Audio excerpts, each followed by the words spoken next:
Miq, mirë se takojmë sërish në emisionin e përjavshëm ku çdo javë ndalemi në një aspekt të rëndësishëm që lidhet me devotshmërinë, lidhet me ambicjet e besimtarëve të devotshëm. Dhe sot do të flasim për durimin si një aspekt shumë i rëndësishëm në jetën e besimtarit. Nuk ka devotshmëri pa durim dhe është pikërisht ky durim i cili vjen për të na kuruar edhe ato tensionet e brendshme, pasiguritë e brendshme dhe nxitimet që shpesh mund të përfshihemi.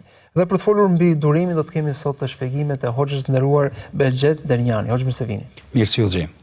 Hoxh, nëse flasim për durimin, a është e mundur të na tregoni se çfarë është durimi ose sabri siç quhen në Islam dhe si mund ta përfuzojmë atë në aspektin praktik? Fillimisht bismillah walhamdulillah wassalatu wassalamu ala rasulillah. Allahun e falenderoj. Salatat për shëndetjet Muhamedit sallallahu alaihi wasallam ja dërgoi dhe adresoj. Sabri apo durimi është një ndër adhurimet e zemrës, e cila duhet të dalë edhe në pah edhe në gjendje të rëndësishme kur ndodhi një jetë, ndodh ndonjë fatkeqësi, ndodh ndonjë angazhim ose diçka, edhe sabri këtu aktivizohet. Në gjuhën shqipe sabri është durimi, që dietarët kanë thënë durimi është përmbajtja e vetvetes nga diçka që ti nuk e dëshiron për momentin. Përmbajtja e vetvetes që ti në atë moment ti nuk je i kënaqur me atë që duke ndodhur, mirë po ti nuk e hidhron Zotin. Andaj edhe fjala sabra, esenca e saj do të thotë përmbajtja e diçka që ti nuk e dëshiron çka duke ndodhur. Mirë po ti nuk duhesh të hidhrohesh me atë e cila ka pruat atë gjendje. Që është Allahu subhanahu wa taala. Ndonjëherë Allahu subhanahu wa taala na çon ndonjë të mirë, edhe ti duhesh të bësh sabër që ku e shfrytëzon atë mirë. Ose Zoti na çon një bela, një sprov, e ta shohna aty si reagon njeriu. Andaj në jetën praktike, sabri nuk do të thotë përmbajtja e vetvetes vetëm në sprova. Po sabri apo durimi dhe përmbajtja e vetes është edhe në realizimin e adhurimeve, si për shembull në urdhrat e Zotit. Kur Zoti na urdhron shembull me zbatu diçka, dush me pas sabër, shembull me xheru Ramazanin, dush me pas sabër, durim që me përmbajt veten nga ushqimi, mos me hangë dhe mos me pi. Po njëjtën kohë lloji i dytë i sabrit është, domethënë, edhe kur vjen fatkeqësia, shembull vjen i fatkeqësi në sprov, edhe lloji i tretë, që do të folmi inshallah pak më vonë, është lloji ku Zoti na ka ndaluar disa gjëra. Edhe shembull ndalesat në syrin ton mund më konë të dobishme, ne themi pse më ndodhi mu, mos më bë këta. Mi po Zoti subhanahu wa taala kanë herë, domthon sabri mund ta themi që është përmbajtja e vetvetes karshi adhurimeve të Allahut, mi realizuata, përmbajtja e vetvetes ndaj fatkeqësive dhe përmbajtja e vetvetes në largimin e ndalesave të Allahut subhanahu wa taala. Këtë domthon praktikisht se si është durimi apo sabri si duhet ta kemi. Pra, duket sikur sabri është shumë dimensional, nuk është vetëm një aspekt. Ju përmendët së paku 3 shtylla të rëndësishme. Ndërkohë, nëse i referohemi një hadith i profetit Muhammed alayhis salam, ai thotë se durimi është në goditjen e parë, në atë fatkeqësinë e parë. Si ta kuptojmë këtë hadith nëse flasim për këtë aspekt të durimit? Pra, durimi në raste sprovash. Sa e rëndësishme është që të jetë aktiv që në fillim, që sa po ndodh, po themi, goditja apo sprova apo fatkeqësia. Kjo hadith është baza e sabrit që na mëson një ndër hadithet bazë, për arsye se transmeton Enes radhiyallahu anhu, i cili thotë se pejgamberi unë sallallahu alaihi wasallam kaloi nëpër do vorreza. Edhe kur kaloi aty pari, e pa një gruaj të moshuar, të cilën e kishte godit një fatkeqësi, i kishte vdek një fëmijë i saj, dhe në ato moment ajo është duke çajt. Edhe nuk e përmbajtë vetin, nuk bëjke sabër dhe durim.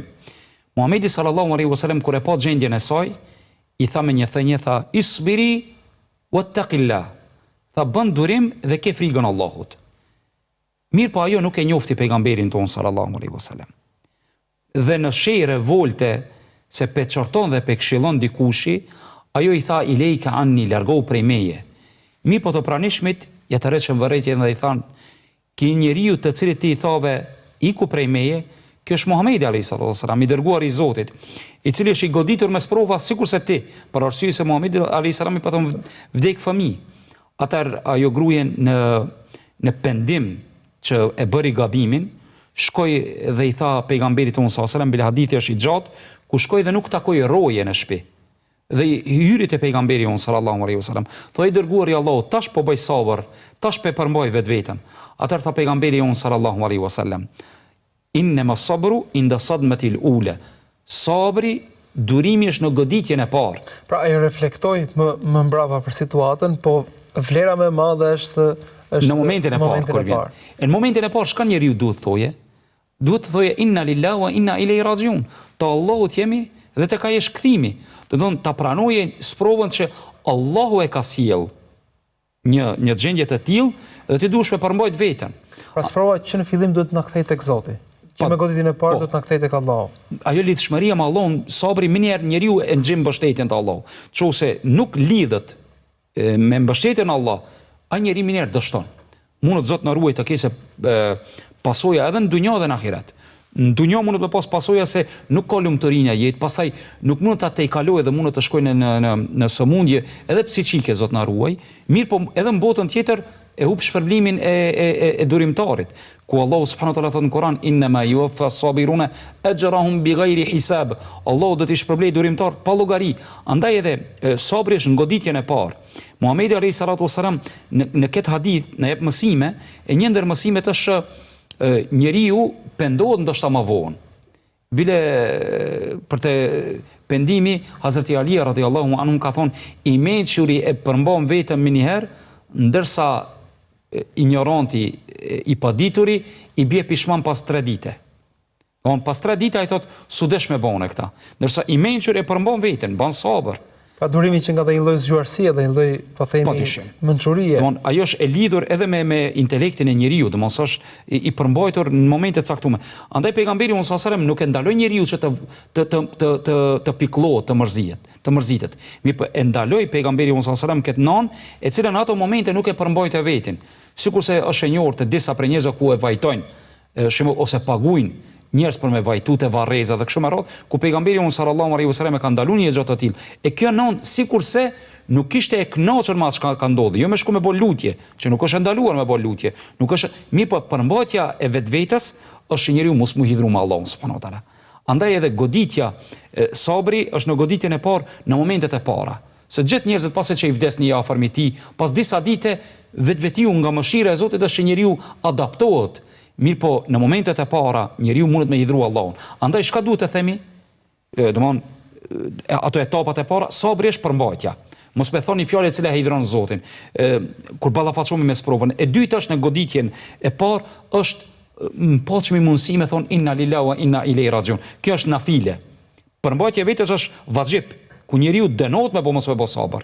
Ndërsa ajo shkolla e dytë është më thonë të Allahut jemi dhe tek ai do të kthemi. Ndërsa shkolla e tretë është shkolla alo më e lartë, ai është derajatur rida, me qenë i kënaqur me caktimin e Allahut. Me thonë, mos që Allahu ma ka marrë, wallahi Allahu ka hikmet. Edhe kjo është një shkollë pak më e lartë, ku njerëzit mundun njerëzit pak më të devotshëm, njerëzit më të përpikt në fe, ata më arrit këtë shkollë që sikur se ka thonë Zeid ibn Abidini, nipi i Hazreti Aliut apo stërnipi i Hazreti Aliut radhiyallahu anhu, që ka thonën me qenë i kënaqur me caktimin e Allahut, është sikur se ti me të fugë Allahu dikon, edhe ti me di që nuk do të bish keq. Me të hudh Zoti dikon, edhe ti e din që Zoti nuk është duke të hudh në humner, po është duke të hudh me një kopsht, me një mirësi, po ti ndoshta në momentet e para kur hudhësh nuk e din, e çka më koni i kënaqur. A më hudhi Allahu, do të ndodhet diçka e mirë. Andaj në goditjen e parë njeriu duhet ta përmbajë veten, mos të hidhrohet me Zotin xhelleshanu wa xhelalu, dhe kjo është obligative. Andaj edhe pejgamberi Allahu tha, isbiri, ban sabër, përmbaje veten, edhe ke frikën Allahut, sa jo në ato momente ishte duke fol fjalë të cilat e hidhronin Allahun. Andaj sabri në goditjen e parë nuk do të thotë që ti mu koni kënaqur me atë goditje, po do të thotë mos me fol fjalë e cila e hidhron krijuesin. Kjo është sabri.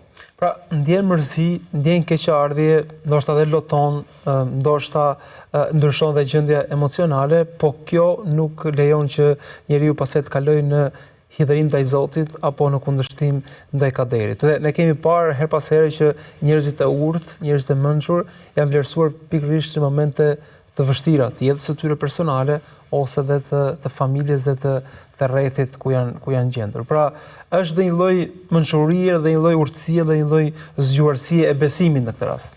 Padyshim, imani i njeriut e kalit njeriun, që kur vinë sprovat e tilla njeriu të jese i pjekur mi përballu. Andaj edhe njeriu sprovohet sipas imanit. Andaj edhe imani njeriun atë sa ka investu në iman, as do të jese në kohë të sprovave përballimi me durim gjatë atyre sprovave. Zot na ruaj, paramendone pejgambert e Zotit që kanë qenë të sprovuar. Nëse më lejohet do ta bëj një rast të Ejubit alayhis salam. Ejubi a.s. një pejgamber i Zotit, i cili ishte i pasur, kishte begati, mirësi, mi po Zoti i Madhnushëm e sprovoi. Dhe ka thënë Muhamedi sallallahu alaihi wasallam, "Ashaddu an-nasi ibtilana al-anbiya." Njerëzit më të sprovuar janë pejgamberët. Pastaj ata të cilët vinë në rangun e tyre në gratë të devotshmërisë dhe të imanit. Pejgamberi i Zotit, Ejubi a.s. u sprovu me një sëmundje të trupit, fizike, e cila ishte një sëmundje likurës. Sa që edhe shoqëria e tij, familjarët e tij anashkaluan dhe e larguan, i met vetëm bashkëshortja e tij e cila u kujdeste për ta. Andaj edhe këtu shoh në imanin, ai nuk u anku as një moment, e përballoi këtë sprov. Derisa ai u detyru të largohet nga vembanimi, nga fshati ku jetonte, të dalën në periferi që njerëzit mos ta anin një aromë e cila dilte nga likura e tij. Megjithatë, ai asnjëherë nuk u anku te Allahu subhanahu wa taala. Boni durim, e disa vite, 18 vite. Derisa një ditë kaluan dy shokët e tij, të cilët e pan gjendjen e tij, ka ardhur në transmetime, në shpjegime të tefsirit, që Zoti nderof likura e tij është bë aq e grisur apo e madhe, sikurse leshi i deleve, domthon aq kur e ka krujt. Një sëmundje Zoti mos na sprovoft. Ai nuk është anku para smun, ka bë durim. Mirë po, diçka erdhi momenti që njëri prej shokëve të tij tha, "Vallahi Zoti nuk e ka sprovu Ejubin, por pos se ndonjë mëkati që ke ka bë më herët, e Zoti s'është duke ia falë, është duke e dënu." Subhanallah. Atëherë kur u akuzu në fenë e tij, Ejubi nuk mujti me përballu. Andaj çka tha? "Rabbi massani ad-dur." O Zot, më ka godit një fatkeqësi. Edhe ti je shëruesi, mëshiruesi. Allahu subhanahu wa taala në atë momenti u përgjigj. Domthon tregimi është pak më i gjatë, po du të tregoj që Zoti i Madhnushëm njerëzit i sprovon sipas imanit. Andaj imani i njeriu, sikurse Ejubit alayhis salam, mundet me ballafacu 18 vjet. Subhanallahu, neve kur na godit ndonjë sprov, në 18 minuta s'mund me ballafacu. Edhe mbas 18 vjetësh ai sërish duan e bëri me shumë edukat dhe me shumë durim dhe o Zoti im, ka godit një fatkeqësi. Në sot Zoti kur na godit një fatkeqësi, ne themi që u prish dunjoja vetëm mua dhe askujt tjetër. Ka njerë fatkeqësia ka urtësi kur ndodh. Shpeshherë ne fatkeqësitë, sprovat i mormi vetëm në aspektin e dunjas. Shembull, të ka ndodhur një rënim i shtëpisë, një vërshim ose një sprov në familje, Zot na ruaj, mirë po ne i mormi vetëm atë sipërfaqësore, mu bodami. Ka dalë kjo është edhe pejgambert e Zotit, kemi mësime si ju ka ndodhur të tjerëve. Nuk kemi veç unë edhe ti, po kemi edhe njerëz tjerë të cilët ju ka ndodhur. Andaj imani, aty po duhet të kthejmë, nëse më lejon, imani është baza e njeriut ku duhet të artikuloje, të mbusha ata, atë zbrastir të shpirtit, që kur të vere momenti mu ballafacu me ndonjë sprov të jesë durimi. Edhe kundër të ndoshta vlen, pra kur e shohim që po reagojmë me mungesë durimi, e shohim që po na mungon durimi, do të kuptojmë se kemi ndoshta edhe mangësi në imanin tonë, ndoshta edhe në fen tonë.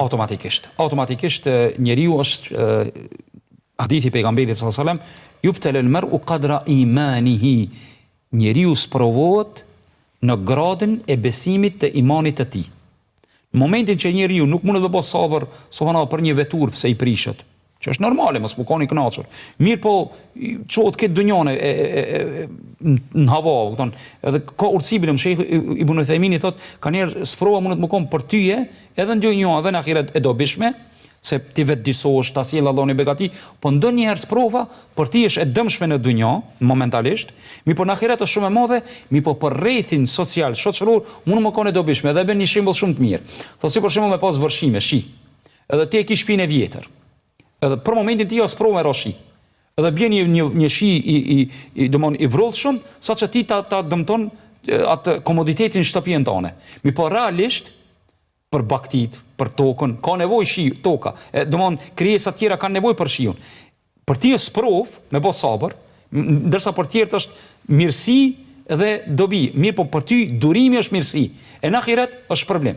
Kjo është domethënë ajo shka duhet me bëni falëndshmëri shpeshherë se imani është ajo baza të cilën njeriu e man vazhdimisht ta kese kur të vere sprova, se ne të fol vetëm për një kënd të sabrit. Sabri i sprovës. Se ne tham ka edhe sabër. Po ju thatë që ka edhe sabër për adhurimet, të cilat kërkojnë durim, kërkojnë, po themi, konsistencë dhe vazhdimshmëri, siç është Ramazani, që veçanërisht në muajt e verës, apo haxhi, apo namazi i rregullt. Ndërkohë shtylla e tretë që përmendet është gjithashtu dhe durimi përballë, po themi, joshjeve, gjunaheve, mëkateve. Si të pajisemi dhe me durimin në këto dy aspektet e tjera? Normal, të gjithë këto, Allahu subhanahu wa taala ka bën njeriu që të jese, domthon i vëmendshëm në secilën gjendje. Shembull, në gjendje të sprovës, çka duhesh të bësh? Inna lillahi wa inna ilaihi rajiun. Te Allahu jemi tek ai shkthimi. Kjo është gjendja që të reagojmë. Po si duhet të jese në adhurime? Zbatim. Qalu semena wa atana.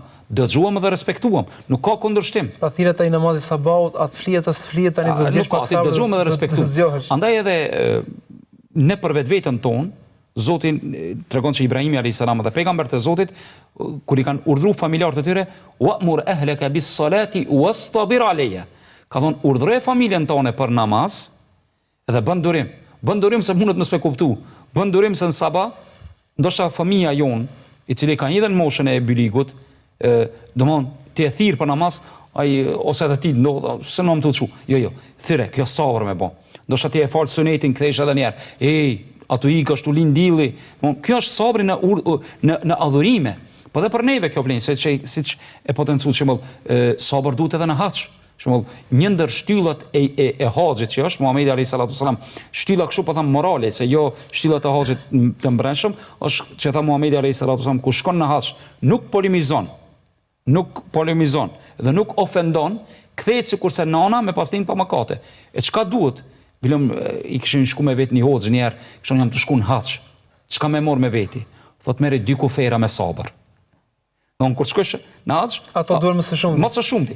Andaj edhe në adhurime duhet sabri. Në adhurim sabri në ndalimin largimin e ndalesave. Shembull, subhanallahu, sot jemi të ballafaqueshëm me një sprov ku shoqëria jonë është për shembull para vetes ka shumë sprova të ndryshme, rinia, po edhe joshje të ndryshme, dhe shohna që haramet janë të lehta. Mirë, po ti me përmbajt veten ndaj një ndalese të cilën Allahu subhanahu wa taala ka ndaluar, si për shembull shikimin haram. Njeriu me ul shikimin e tij, dëgjimin haram, përgojimi, ulmin e tavolina, shembull përgojohet. Me po sabër, mos mu kyç, po mu largu prej atij asoj tavoline ose asoj bisede në mënyrë që edhe të tjerët më mbrojt, edhe vetëm më mbrojt. Shembull, sabri ndaj ndalesave është kanjëherë edhe ndaj adhurimeve më i madh se sabri ndaj fatkeqësive. Edhe një herë, sabri ndaj adhurimeve, dietarët e kanë thënë këtë rregull, dhe sabri ndaj ndalesave, mu largu prej tyre, është më i madh se sa ndaj fatkeqësive. E di pse? Sepse fatkeqësit vijnë pa dëshirën tonë. Vim pa dëshirën tonë, dosh apo s'dosh ti sonë ndryshon gjendjen. Bile Hazreti Omeri radhiyallahu anhu thot, besimtari duhet të jetë vigjilent, i mençur, se para kaderit kur ndodh sprova, i ka 2 gjendje, o të pajtohet dhe shpërblehet, o mos të pajtohet dhe dënohet dhe sonë ndryshon gjendjen. Ndërsa ta adhurimi është në dorën tonë. A kemi uçu me fal sabajin? Me bo sabër, e prish gjumin, ke ra vonë, ke qenë punë, ke mu çu herët për në shkollë ose për angazhime tjera. Sabër në adhurim, sabër ndaj ndalesave, ti e ki dorë sot. Zot na ruaj, njëri ka mundësi ndoshta të bere në amoralitet, në zina. E përmban vetin, ban sabër. Ose një njeri ka mundësi të arritë pasuria ndaluar, me bixhoz, me komar, ose duke vjedh ose me kamat, edhe kështu me radhë, me përmbajt vetin. Kjo është e rënë shumë. Andaj nuk është vetëm sabri në fatkeqësi, sabri në adhurime, sabri në largimin prej ndalesave, gjitha këto e ndihmojnë njeriu normal duke artikuluar vetveten me përmendjen e Allahut subhanahu wa taala, duke mbush vetveten me përmendjen e Allahut. Atë sa e përmend Allahu subhanahu wa taala, as do të gjendet fjala inna lillahi wa inna ilaihi rajiun në rast fatkeqësie. Atë sa e përmend Allahu subhanahu wa taala, ti do të jesh në gjendje që kur ta urdhërosh dikan ose familjen tonë, ose vetveten tonë, do të jesh në gjendje që unë jam një musliman, praktikant, Nuk më takon mua, unë mos me fal namazin, ose mos me bë këtë adhurim dhe kështu me radhë. Këto janë disa prej mënyrave që me përmendjen e Allahut, me kujtimin që ti do të shpërblesh nëse e realizon urdhrin, nëse largosh nga dalesa, nëse bën durim ndaj fatkeqësive, domthonë duke kujtu shpërblimin, po një ashtu duke kujtu që kjo do të kaloje. Gjendjen e të cilën je do të kaloje. Është një rast i njohur, Harun al-Rashidi, një prej xulefave të muslimanëve, një ditë pas ka qenë duke qëndruar me këshilltarët e tij në pallatin e tij, pas ka thonë, a ka mundësi të më tregoni ta kam një thënie që vazhdimisht të më shoqëroje e mos ta harroj, mirë po mundësisht të jesë e shkurt dhe ta kam në unazën time, unazën e halifës. Pas kanë menduar, mirë po gjitha thënjet pas kanë qenë të gjata. Përpos një thënie e këshilltarit të tij, i cili pas ka thonë kështu, gjendjen në të cilën je do të kaloje. Nëse i lumtur, do të kalon. Nëse i brengosur, i mërzitur, i pikëlluar, do të kalon. Andaj edhe te sabri, i në fatkeqësi do të kaloje. Mos mendo që është puni i botës. Me lenin Allahut do të kaloje. Andaj Allahu na bëu për atyre durimtarëve ku na vën ndonjë fatkeqësi apo ndonjë sprov. Amin, Zoti shpëloftosh. Ne do të bëjmë shkutje shumë të shkurtër dhe do të rikthehemi sërish së bashku, normisht që jemi pas pak në pjesën e dytë.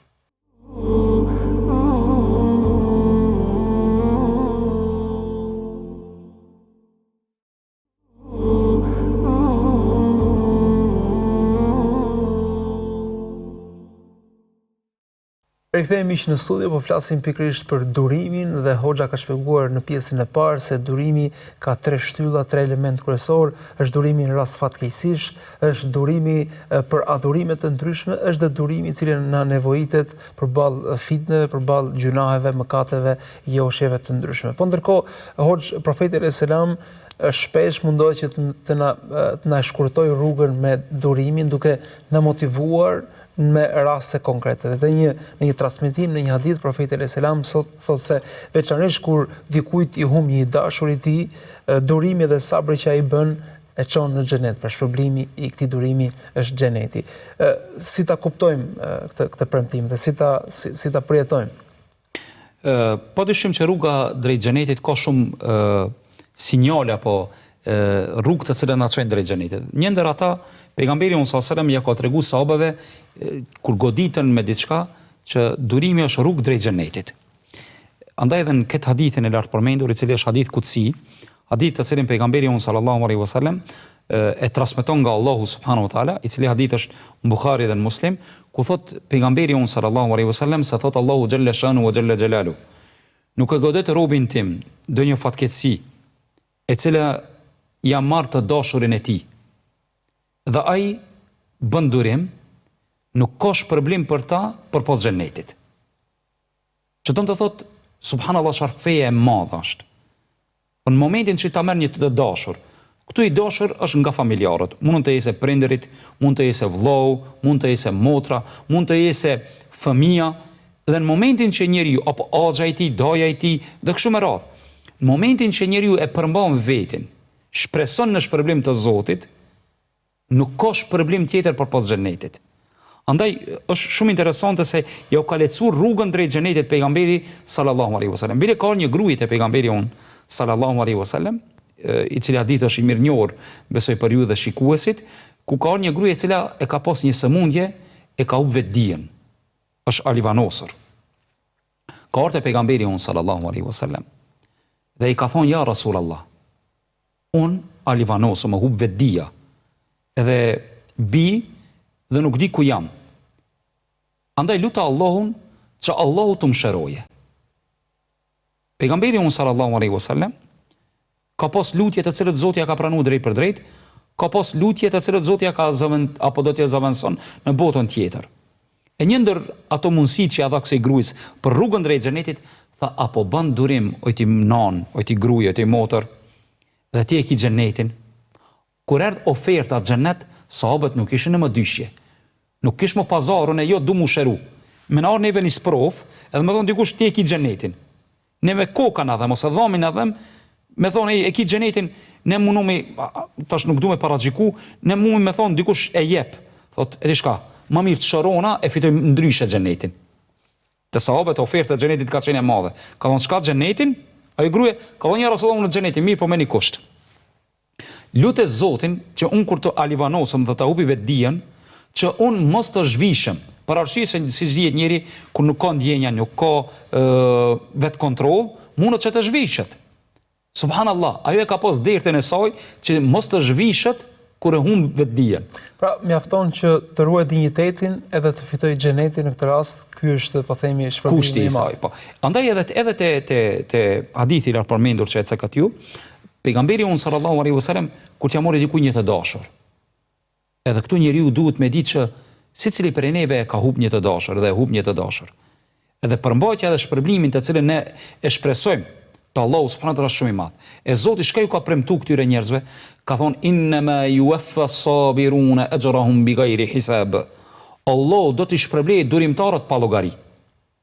Qyre, gjitha gjanat Zoti ka treguar 1 me 10, 1 me 700, ka hadithe ku Zoti për secilën vepër ka treguar ndonjë shpërblim. E një ndër ta që nuk e ka treguar shpërblimin bighayri hisab, pa llogari, është durimi. Andaj edhe te durimi njeriu duhet ta ditë që është xheneti. Te durimi njeriu duhet ta dijë nëpërmjet këtyre haditheve që pejgamberi sallallahu alajhi wasallam na i solli shembull sikurse hadithi i lartë përmendur apo edhe i gruas e cila e hub ke vetdijen e saj, e kuptojmë që xheneti Allahu subhanahu wa taala fitohet edhe me durim. Ndoshta kanë erë Allahu na çon edhe varfëri. Ne duhet durojmë. Tash nuk tham që ta dëshirojmë. Mi po nëse na godit, duhet të durojmë. Edhe kjo jetë do të kalojë, tash nuk duhet bon asket i rrejshëm tham nuk e dëshirojmë jetën, ne e dëshirojmë jetën. Mi po momentin që goditemi, provat, atëherë duhet durojmë se ndoshta shpërblimi është më shumë se sa mirësia. Premtimi i Allahut, edhe premtimi i pejgamberit sallallahu alaihi wasallam është xheneti. Kush duron, ka xhennet. Andaj këto ne motivojmë vetveten, po edhe shikuesit që kur na ndodh ndonjë sprovë, në qoftë ajo materiale apo shpirtërore apo familjare, ta përmbojmë veten se shpërbimi i tyre është xheneti. Allah na bëj prej tyre ya Rabbi. Amin. Ndërkohë profeti selam vjen me përgëzim jo vetëm në raste po themi dramash të mëdha siç është humbja e një të afërmi, po vjen dhe me inkurajim të rasteve shumë të rëndomta. Profeti selam thotë se edhe një gjëmb kur e lëndon besimtarin, ajo është mirë për të sepse është shlyere gjunahesh. Pra, duket sikur do të na edukoj edhe në përditshmërinë tonë me gjërat më të vogla. Subhanallah. Realisht kjo hadith na bën të nënkuptojë që njeriu nëse nuk bën durim në gjëra të vola, atëherë në gjëra të mëdha do ta keqë edhe më vështirë. Andaj edhe pejgamberi sallallahu alaihi wasallam ka thonë, nuk e godet besimtarin ndonjë fatkeqësi, ndonjë breng, ndonjë pikëllim apo ndonjë xhemb, ndonjë therr që e godet, vetë se është pasrim për të nga mëkatet.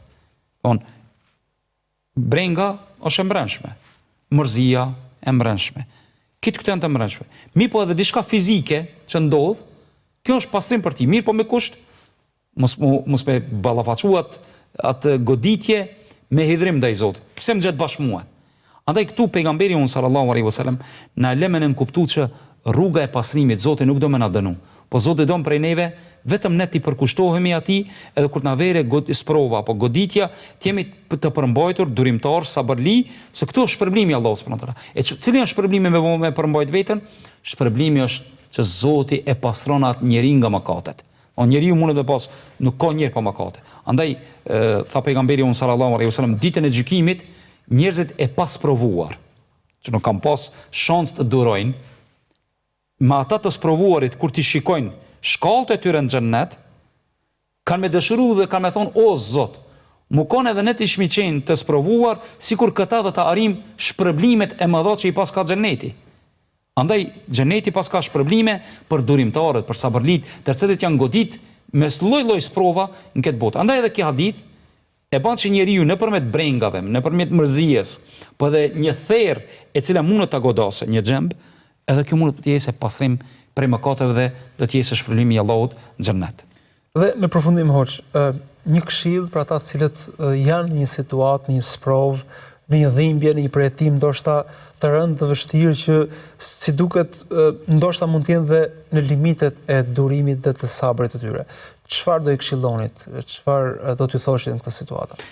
Padyshim që secili prej neve kemi goditje, sprova të ndryshme, edhe pse nga ana jashtme fizike shpeshherë njeriu e fsheh ata, mirë po secili prej njerëzve po të ulesh me të pak më gjatë, do ta shohna se nuk ka njerë të pasprovuar të pa brengosur, secili prej neve i kemi, o të qofshin ato shëndetësore, ekonomike, secili prej neve. Andaj, rasti më i mirë që njeriu ta gjenje çdo herë kur është i pikëlluar, apo e ka atë limitin e mosdurimit, dhe të kthehet, unë tham, te Kurani i Allahut subhanahu wa taala. E konkretisht një sure prej sureve e cila është sura Yusuf. Sure e cila neve na mëson shumë mësime, që padrejtësia do të kthehet, domethënë ata të cilët kanë bërë padrejtësi, dhe drejtësia do të vjen te ai i cili meriton, i humburi do të gjendet, gjendjen në të cilën je ti i burgosur do të lirohesh, i varfuri do të pasunohet, i sëmuri syt Hazreti Jakubi nuk i pat, ju kthin pamurit. Gjitha këto i kisha proferu që ta lexojnë surën Yusuf me kuptim, po edhe me shpjegime, sidomos nëse ka ndonjë ligjërat, ndonjë hoxhe, që kemi elhamdulillah hoxhallar shqipfolës, të cilët kanë shpjegime të shumta të shumë tefsireve, komenteve, po ta morrin surën Yusuf do ta shohin që i sëmuri shërohet, i burgosur i lirohet, i humburi gjendet, edhe ai i cili është i varfër pasurohet. Andaj, edhe akuza padrejtësia që ka bë amoralitet, apo është akuzuar që kinë se ka bë amoralitet, Yusufi alayhis salam u pastrua shpifja, gjitha këto janë na bën mirë, po cila është ajo këshilla ime, është lidhur me Allahun subhanahu wa taala. Lidhja me Allahun është vallahi çelësi i suksesit. Nëse Allahu është me ty, nuk ka kush më kon kundra ty. Nëse Allahu nuk është me ty, me qenë këtë krijesat me ty nuk bëjnë dobi. Lidhu me përmendje dhikr, vazhdimisht, të Allahut subhanahu wa taala. Pastaj lidhu me ata që ti të jesh me shembujt e pejgamberëve, ti lexosh historitë e tyre, ti lexosh rrëfimet e tyre të sahabeve, pastaj lidhu edhe me njerëzit e selefus salih, të cilët kanë qenë të parët tonë, që ka qenë gjendja e tyre kur kanë qenë ndoshta në ndonjë sprov që ja kanë marrë Allahu evlat. E kena pejgamberin tonë sallallahu alaihi wasallam, historia e tij është e begatë me raste të shumta, duke filluar nga dëbimi i tij nga shtëpia, nga familja e tij, nga pasuria, vdekja e fëmijëve të tij, luftrat, këto i kemi te pejgamberi unë sallallahu alaihi wasallam. Andaj unë si fund kisha thonë, kush dëshiron që të begatohet me durim, kthehuni surës Yusuf dhe do të gjeni aty inshallah shumë ilaçe të cilat ne i kemi si brenga. Allahu na bëj për njerëz të sinqert, të durueshëm kur na godet në një sprov, ndërsa lut Allahun që çdo të sprovuar në këtë dunjë, Zoti sprovat e tyre Allahu t'i largoje, ndërsa në këtë botë Zoti t'ia japë të mirët e kësaj bote, ndërsa në botën tjetër të jese xhenetul firdaus shpërblimi i tyre dhe joni ya rabbel alamin. Amin. Zoti shpëloftosh, Zoti nderoft për durimin që patët, që bët këtë rrugë të gjatë për të ardhur këtu, po themi përpjekjen duaj për të përmbledhur mesazhet më të mira dhe më dobishme për dëgjuesit tanë. Zoti nderoft, Zoti shpëlboft. Ishte kënaqësi, Zoti nderoft. Amin. Dhe me duan e Hoxhës dhe me këto shpjegime dhe këto orientime, këto frymëzime mbi të gjitha, ne po mbyllim këtë takim të sotëm, duke shpresuar, duke lutur Zotin që të jemi më të durueshëm në ato 3 shtylla që Hoxha përmendi, në rast fatkeqësish, në raste po themi kur jemi përballë adhurimeve dhe përballë gjunaheve, mëkateve dhe joshjeve të ndryshme. Unë falenderoj që na ndoqët dhe mirë takofshim.